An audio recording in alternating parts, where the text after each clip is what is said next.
Obrigada, senhor presidente, senhoras senadoras, senhores senadores. O projeto de lei em análise busca estabelecer que as despesas com monitoramento eletrônico serão arcadas pelo condenado, autorizando ainda que tal pagamento seja descontado da remuneração do trabalho do preso nos termos do artigo 29, parágrafo 1º, a linha D da Lei de Execução Penal.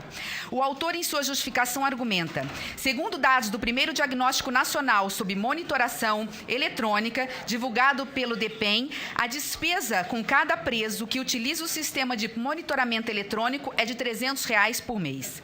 Atualmente, há cerca de 18 mil presos acompanhados por monitoramento eletrônico. Os recursos investidos neste programa, por volta de 23 milhões, podem abrigar até 40 mil pessoas, sendo que há convênios com 22 unidades da federação. Nesses convênios, os preços para aquisição de tornozeleiras eletrônicas podem variar de 167 a 660 unidades. Não foram apresentadas emendas ao PLS. Da análise, preliminarmente é preciso registrar que não existem vícios de constitucionalidade formal na proposição em exame. É que a matéria nela tratada está correspondida no campo da competência concorrente da União para legislar sobre direito penitenciário. No mérito, temos a proposição legislativa em comendo como conveniente e oportuna, razão pela qual propomos a sua aprovação.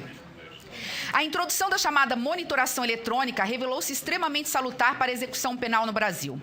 A referida medida, que em verdade pode ser tanto aplicada aos condenados do regime semiaberto durante as saídas temporárias e àqueles que cumprem prisão domiciliar, quanto aos presos provisórios, enquanto medida cautelar diversa da prisão, vem permitindo o gradual retorno dos condenados ao convívio social, sendo que o Estado se descuide de seu acompanhamento ao tempo em que evita os riscos de fugas, uma vez que o dispositivo é acoplado ao corpo do preso.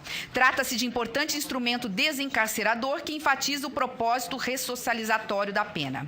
Todavia, como bem reconheceu o autor da proposição, o instrumento representa um custo expressivo para o Estado. É certo que os indivíduos que utilizarão o aparelho, ao menos no que se diz respeito aos que cumprem prisão domiciliar e medidas cautelares diversas de prisão, deixarão de consumir recursos públicos decorrentes do aprisionamento. Mas, ainda assim, o Estado brasileiro apresenta sérias dificuldades de adquirir e manter os referidos instrumentos, como amplamente noticiado pela imprensa. Os dados do DEPEN, como já afirmei, confirmam que o custo médio mensal por pessoa monitorada varia de R$ 167 a R$ 660. Em tempos de grave crise financeira dos estados, todo uso de recurso público deve ser racional e relevante. Assim, resta clara a importância da proposição ora analisada. A própria Lei de Execução Penal já prevê que parte da remuneração do trabalho do preso deve ser destinada ao ressarcimento ao Estado das despesas realizadas com sua manutenção. Desta forma, não se trata de uma verdadeira inovação da ordem jurídica, mas de uma especificação necessária. Com o fim de aperfeiçoar o projeto, senhor presidente, todavia, sugerimos uma emenda ao artigo 1º que altera a localização topográfica do dispositivo e que, por sua vez, cria uma hipótese de isenção para presos hipossuficientes. Com efeito, estou aqui do lado do autor da proposição, senador Paulo Bauer, sugerimos que a inovação, senador, seja situada no já existente artigo 146C em um novo inciso, que é o inciso 4º, e não na criação de um outro artigo, o artigo 146E. Explico. Porque o 146C já estabelece que, no caso de infração daquele que usa a tornozeleira eletrônica, ele vai estar sendo responsabilizado de forma gradual com as suas penalidades. Explico.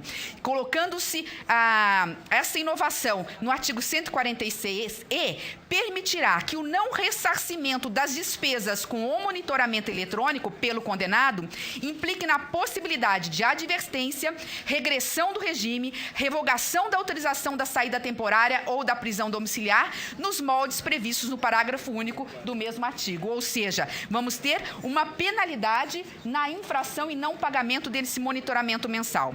Observamos que o projeto original não previa a referida possibilidade, o que justificaria a adoção da emenda.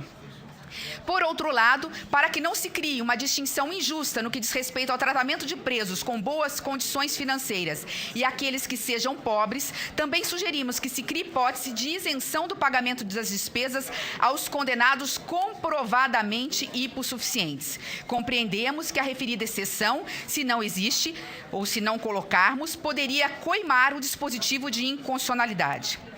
De fato, não deve a lei impedir a concessão de benefícios penais aos condenados unicamente em razão de suas limitações financeiras. Sabemos ser antiga a lição de que os desiguais devem ser tratados de forma desigual justamente na medida de sua desigualdade.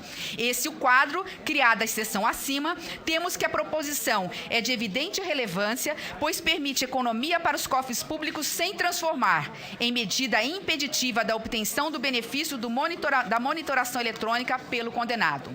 Do voto. Com essas considerações, somos pela aprovação do projeto de lei 310 de 2016, de autoria do ilustre senador Paulo Bauer, na forma da seguinte emenda: artigo 46C.